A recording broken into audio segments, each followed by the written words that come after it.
Hey guys, how you doing? Today we're gonna do something a little different. It's no longer a night at the movies, it's a day at the movies with Philglarkis. There are spoilers, so keep in mind. And we're gonna be doing a very popular film right now. Everyone's talking about it. It's on the Instagram, it's on Facebook. Bird Box. I'm joined with Tony Glenn and Liam Donovan. How you guys doing? Good. So, I mean, everyone's been talking about it. Bird Box on Netflix. Let's talk a little bit about the plot. Give us a synopsis here. Okay, yeah. Sandra Bullock, she's pregnant with 2 kids, but then a weirdo Lovecraftian apocalypse happens. And if you look at a monster, you kill yourself. And then she's in a house with a bunch of people, but then she's on a river with her kids 5 years in the future going to the ending. Okay. No, There's a bird box in it. Yeah. Oh, yeah. I should have mentioned the eponymous bird box. Yeah. So what is the idea behind the Bird Box? I mean, I don't know. Right? Okay. I don't get it. Why is it called Bird Box? That's just... we see birds in a box literally for like two or three shots. The closest thing I can think of is what we talked about many times, is that it's birds represent freedom. They're not free because they're in a box. They're kind of free, but they're not free. And then at the end of the movie, she releases them, and they represent her and her 2 children being released somehow. Something like that. But I feel like it should be deeper than that. It's like too obvious. I feel like there's like 2 main themes of the movie here in terms of, like the title of the movie, Bird Box, which, normally would represent like freedom from some kind of confinement. But then also there's the whole thing with the blindfolds about like we're not connecting with people is also the thing, and I have trouble like reconciling those 2. And I think the movie does also. Yeah, the movie is like, and we'll get to this, is that it seems like a first draft, and they didn't like think all these themes and motifs through. So, to answer your question, why is it called Bird Box? I don't think they know. I think they just picked one thing and it sounded interesting. That was a stipulation in the contract when they were adapting the book. They could have called it Dog in a Cage. Okay. Yeah, and then at the end you just release the dogs into the wild, and it's the same thing. So then my question, another one I guess that goes off that is this a monster movie? Or how would you categorize that? I think it wants to be that. It also is a thriller. It also is a post-apocalyptic story. I think it's several things at once. Yeah. And it doesn't know what it wants to be. I think that's the problem, with the whole concept. I don't think it's inherently a bad idea to have this film. And the problem is that it's multiple things at once and needed another pass at the script. Someone to be like, all right, what is this movie about? Is it about motherhood? Is it about connecting with people? Is it about this biblical apocalypse? What is this movie about? Yeah. It doesn't choose. And it's just like this big smorgasbord of randomness that doesn't really connect with anything. So it's kind of ambiguous in a way, but like I'm curious, why do you think people are excited about this movie? I mean, a lot of people are talking about it. I think the whole buzz surrounding it is kind of like a fluke, really, like just like a matter of fate in terms of it coming out like at the right time, with the right cast and with a seemingly interesting premise and then it's on Netflix also, so. I think that moms like Sandra Bullock. Part of it, yeah. No, I'm serious. I think that moms like Sandra Bullock, and it came out like near Christmas, and Sandra Bullock's on the cover of the Netflix thing. So we see some big name actors in this, obviously. Also, in addition to Sandra Bullock, we see characters played by John Malkovich, Sarah Paulson. Any characters that you liked out of this, like other than the main ones, No. Okay. Yeah, I guess I like Trevante Rhodes. A solid performance. I think his character was probably, I don't want to say the most fleshed out, but the most affable in terms of just like, oh, there's a normal guy who doesn't really have any kind of like gimmicks as far as like John Malkovich is, the angry drunk. But here's the thing. Here's the thing I would say, because I didn't also hate the movie. So, I think there are good performances. I think that the script was bad. And none of the characters, if you put anybody I like there, Gary Oldman or Willem Dafoe, you're gonna like I'm gonna say, oh, I like that character the most, but like I like Trevante Rhodes a lot. I think he's a great actor. But I also don't think that Bullock is even that bad in this movie. She's like okay. Like some people think she's on Ambien, but like, I would agree with that. I think she was asleep for me. I think she's like okay. She has to actually cry and do some actual acting in the movie. I think she's fine. I mean, John Malkovich is weird, but he's a weird guy. That's how he is. Yeah, like, John John I think Malkovich. that his character sucks. I think that her character sucks. I think that every character just isn't a good character. There should be there's 15 characters in the movie and 13 of them die. So just don't have all those characters in the movie. Just flesh them out more. That's how I don't know. That's how I feel. Yeah. A lot of people are kind of comparing it, I think, to other similar films, like A Quiet Place recently came out, Yeah. and then also The Happening. And so there's a lot of similarities to this concept. Like, do you like the concept or the idea of it? I mean, those movies are a genre now, so that you're gonna see movies like this. So I don't. The idea of I think this movie doesn't work the most because it's not even just that genre. It's like it doesn't really know what it wants to be. It's like almost a survival horror movie, and then it's almost like a zombie apocalypse movie when they're in the house, and then it's like, I don't know, like kind of uplifting in the end. And it's I don't know where it's going. It's the tone, the themes don't match with the tone, and then the overall story is just, which I'd like to get to, is just the structure is terrible. It makes no sense of how we see the actual story. Okay, so yeah, we could talk about that. Like, obviously, movie starts, woman on a river with two kids blindfolded. Yeah. They're getting like a little pep talk. fine opening. Like, I mean, it's a opening. little jarring, but it's like I wasn't like, that wasn't the like a strike for me at that point. So what's the cinematic tool being used here? Why do you it's think called a they're- framing device, Okay. but like the reason why you would use a framing device is because you're leading to something.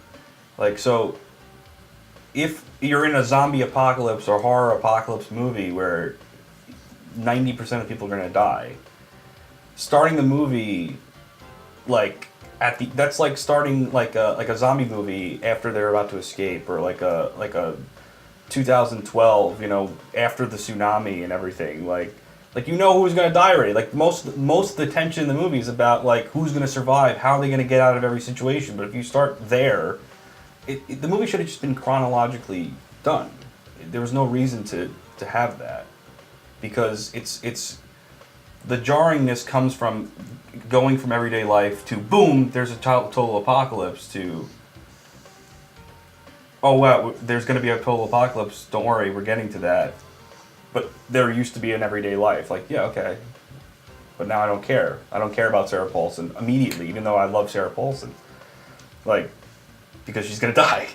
Why is she in the woods with her? Like, ideally, in a movie like this, with a framing device like that where you're jumping back and forth between future and present, there should be a singular idea that are tying those scenes together, where, a character in the future says something or, makes some kind of choice that maybe doesn't make sense to us, but then we jump back and we find out, oh, they did that because of this reason, and now I have a clearer picture of who this person was. And this movie didn't really do that. It, the structure, raised more questions about Sandra Bullock's character than answered them.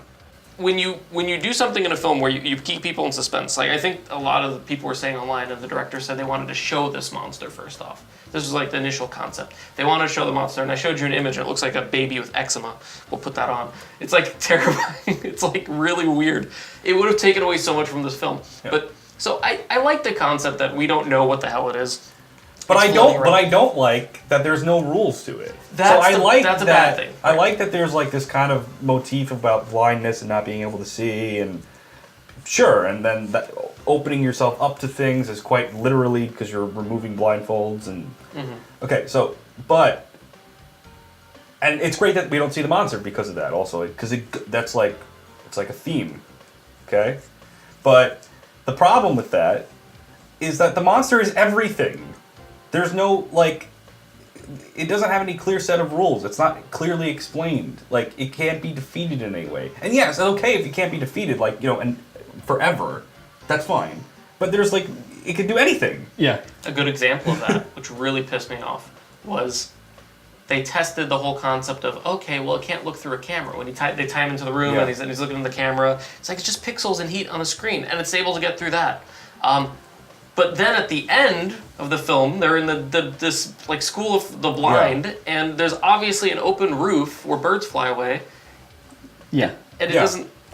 So yeah, you're right. And there's no rules. At one point, Tom Hollander opens the garage where John Malkovich is, but it doesn't come inside the house. Like, I don't think it comes inside the house. Yeah, you're right. Like, and what I want to know is, are the monsters like incorporeal nothingness? Or are they just invisible monsters where it's like they literally cannot fit through the door? Exactly, yeah. And that's No, I don't know. That's probably something I should know, I feel like. Like, we never see them really, we don't see them ever physically harm anyone. No, and that's another Right? thing, is that there are multiple scenes in the movie where they're running, like, from a monster, like, oh my god, they're gonna get the monster! Yeah. And it's like the first thing they establish is you just have to look at them. I think that's the biggest thing is that they make that a point of like, it literally can't hurt you. Like, it could blow your hair, and you could see that the little girl's hair blows at one point, but it can't physically harm you. The whole point of it is that it makes you want to harm yourself. But I wouldn't be surprised if it could, and then they just add that other power to it. And it breaks more rules, yeah. But like, they need to have it, like a monster needs to have a clear set of rules. Even if it's close to unbeatable, and at the end of the film they don't resolve it, that's fine.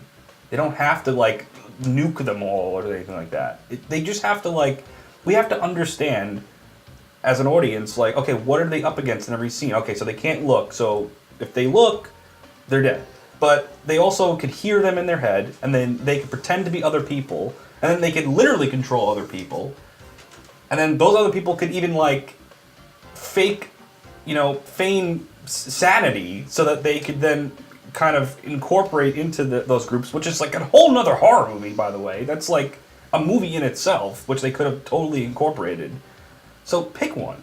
Like, I just don't understand what it is. How do you feel about the whole, like, apostles thing, where, like, certain people are sick and they don't kill themselves? I thought that was a great, angle. I mean, not the way it was executed in the movie, but in terms of just, like, a raw idea. I haven't seen that kind of thing in, a movie like this. I guess, the closest thing would be, like, zombies themselves are both, like, victim and perpetrator, in terms of, like, I'm a dead person now, and now I'm gonna, like, actively make other undead people dead. So I like the idea of, like, something, if it's killing 99% of the population, it needs some kind of second phase to get the rest. And I think that's really neat. I haven't really seen that done, like I said. But then the movie, like, as we just said, it doesn't establish any clear rules as to how that works. Tom Hollander is one of those, but he's fine for 3 days.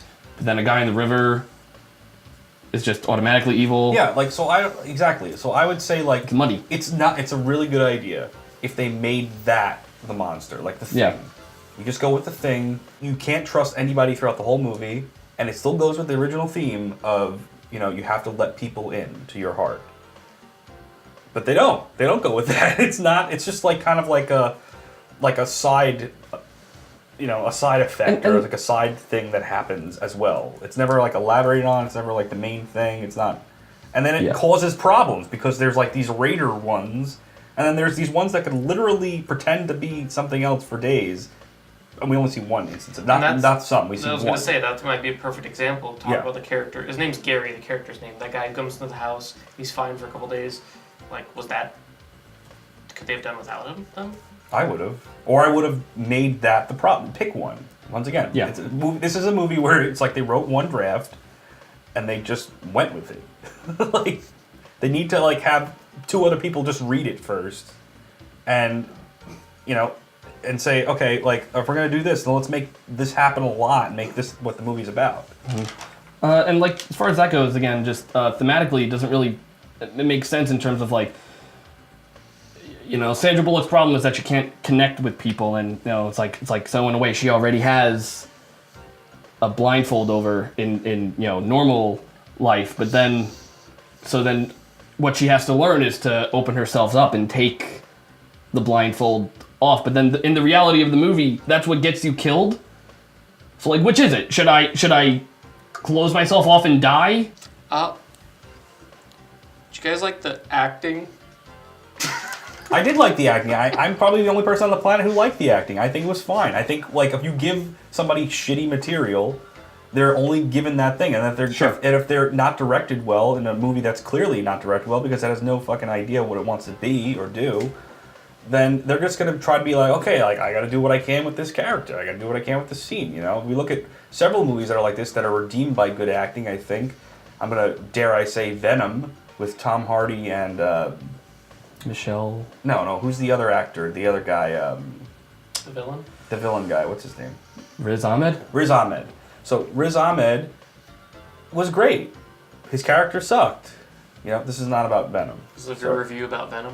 Let's put a little Venom thing right here. But no, it's not about Venom. This movie's not about Venom. It's about many things that aren't Venom. Venom. That's what I got from this movie. It's about birds and boxes too. We haven't talked about that, but we did. Oh, I get it now. How did that get in there? Wow, what a realistic looking bird. How many birds out of 5? These are two different variables. 4.5 birds is a terrible score. I think it's more like 3.5 birds. 2.5 birds in the box for me. Okay. No, how many birds are we talking about? 5 birds. 5 birds. So 3 birds. 3 birds. Yeah. Okay. 2.5. 2.5 3. birds in the box. Okay, I think that's a fair score. Well, I appreciate you all watching an episode of A Day at the Movies with Phil Glarkis. Again, special thanks to my guests, Tony Glenn, Liam Donovan. And yeah, you heard it right from here, folks. To watch it, don't watch it. X-Men Apocalypse. I mean, Family. family. Team. X-Men Apocalypse. Team.